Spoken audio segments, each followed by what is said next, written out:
ধৈর্যের ফল সবসময় মিষ্টি হয়। আপনি যদি ধৈর্য ধারণ করতে পারেন তাহলে যে কোনো কিছু আপনার হবে। জাস্ট আপনাকে ধৈর্য ধারণ করতে হবে, চাইতে হবে রবের কাছে। আপনার যদি জুতার ফিতা ছিঁড়ে যায়, ফিতা, এই জুতার ফিতাটাও আপনি রবের কাছে চেয়ে নেবেন কারোর সাথে শেয়ার করার আগে। সে এত নিম্ন একটা কাজ যদি রব আপনার সলভ করে দেয়, তাহলে আপনার বড় বড় সমস্যাগুলো, আপনার ডিপ্রেশনের কারণগুলো, পারিবারিক সমস্যাগুলো সব কিছু তিনি সলভ করতে পারবেন। তার কোনো সময় লাগবে না। জাস্ট আপনাকে তাওয়াক্কুল করতে হবে, ধৈর্য ধারণ করতে হবে, দেন আপনাকে আল্লাহ পাক দিবেন। পৃথিবীর আম, সবচেয়ে বড় অনুভূতি কি বলেন তো?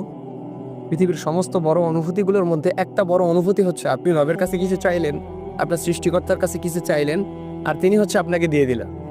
এটা হচ্ছে পৃথিবীর সবচেয়ে বড় অনুভূতি।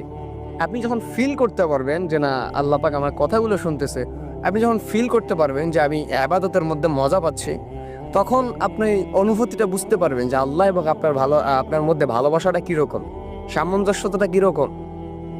সেজন্য আপনি যা কিছুই করেন না কেন, শুধু তাওয়াক্কুল করবেন, ধৈর্য ধারণ করবেন, রবের কাছে চাবেন, দেখবেন আপনার সমস্ত কিছু সলভ হবে, সমস্ত জিনিস আপনার জীবনের মধ্যে আসবে।